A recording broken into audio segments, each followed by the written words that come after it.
in Florida. The whole world's connected, so what's hot on this side of the world can be hot on the other side within 5 minutes. Right. So, Like with local trash, don't you have fans that are like not from America? On that note, we're going to take a quick break. Here's the song Mother Duster off of Pornohelmut's album Banglord.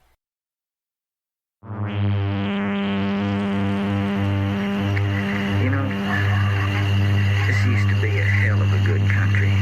I can't understand what's going on with it.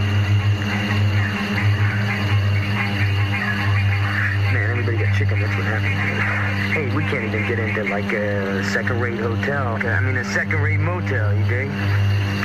Don't they think we're gonna cut their throat or something, man? They're scared, man.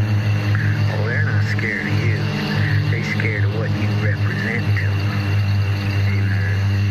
All we represent to them, man, is somebody who needs a haircut. Oh, what you represent to them is freedom. What the hell's wrong with freedom, man? That's what it's all about. Oh, yeah, that's right. That's what it's all about, all right. But talking about it and being it, that's two different things. I mean, it's real hard to be free when you are bought and sold in the marketplace. Of course, don't ever tell anybody that they're not free, because then they're going to get real busy killing and maiming to prove to you that they are. Oh, yeah, they're going to talk to you and talk to you and talk to you about individual freedom. But they see a free individual, it's going to scare them.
I think I've heard you.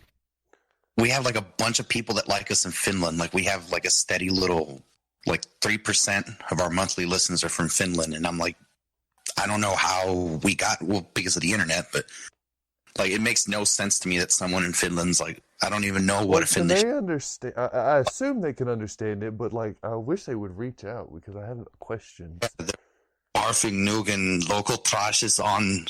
I don't even know how to do the accent because I've never heard it in Finland before.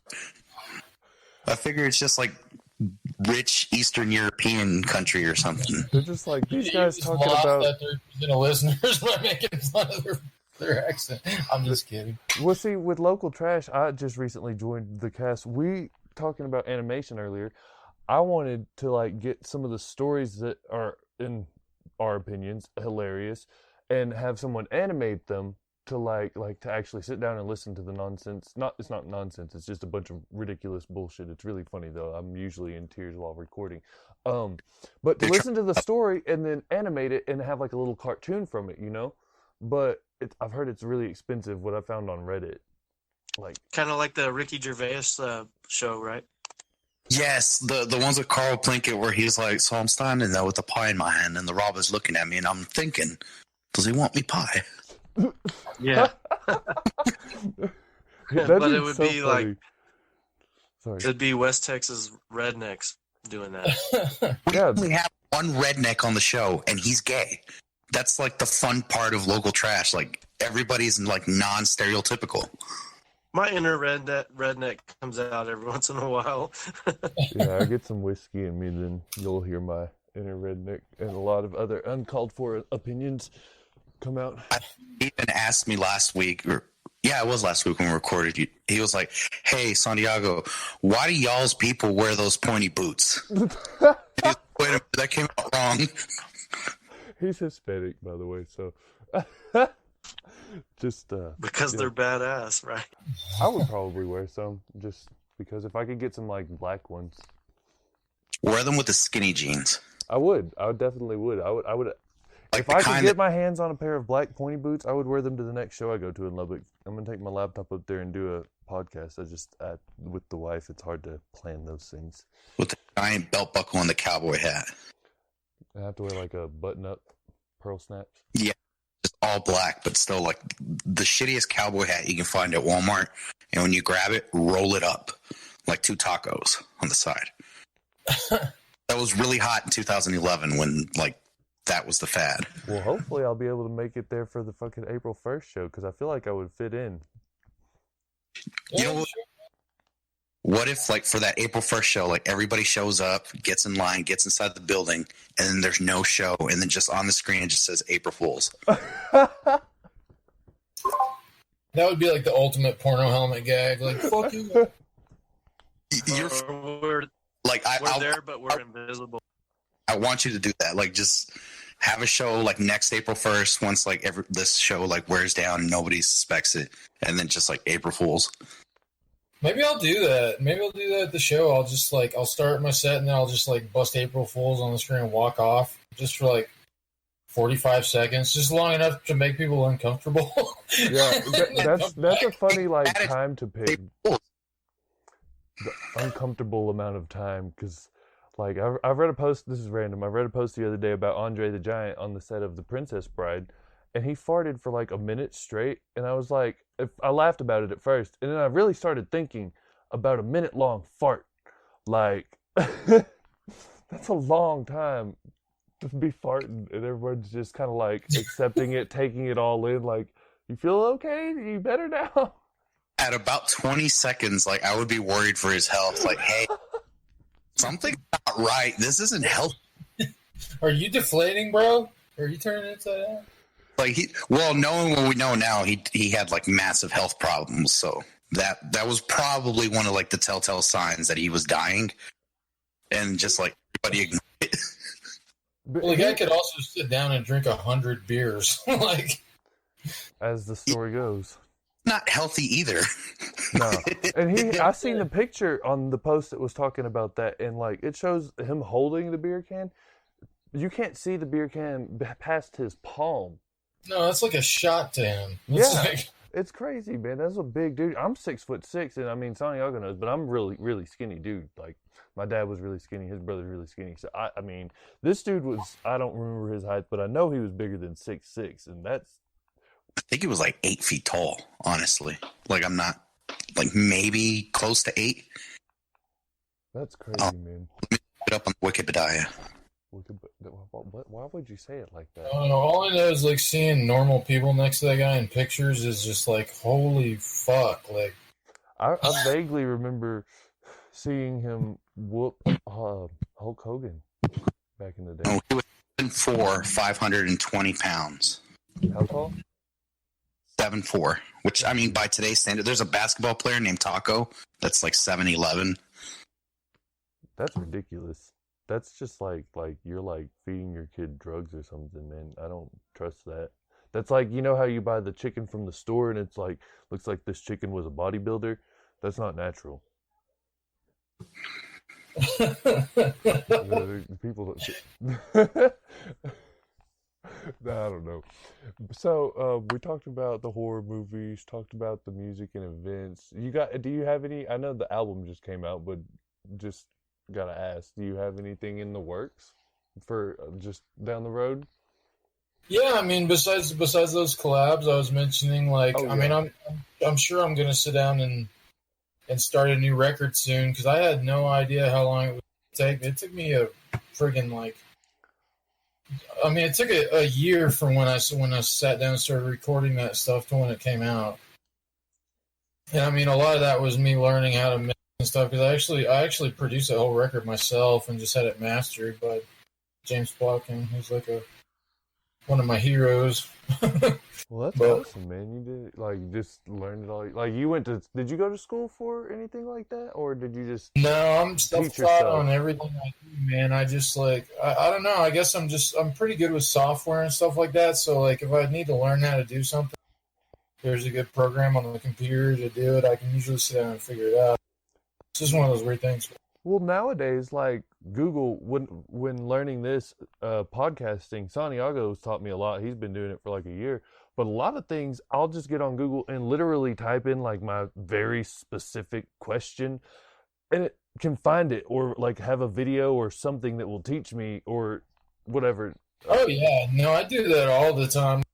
I use After Effects tutorials all the time because I'll get stuck on something, like when I'm making a video and I'm like, I know there's a simple fucking way to do this, but I don't know what it is. So I get on there and watch like a 4-minute video, and next thing you know, I'm like on down the road doing the thing. So YouTube, the best of that. Great. Huh? Just Google exactly what you're trying to do, like how to compress sound on Audacity, step by step, and it's like a 15-minute video that takes you like from the exact point that you're at to where you want to get. And it shows you every like clicks and everything, and you're just like, wow, this is easy. And then 15 minutes later, you know how to do it. Right. No, I mean, you can get on there and be like, okay, I need 3D, how to create 3D glowing text motion in After Effects tutorial. And like, it'll just be like, bam, here's 6 tutorials about something relevant to this. Be sure to put the year though, because like sometimes programs update yearly.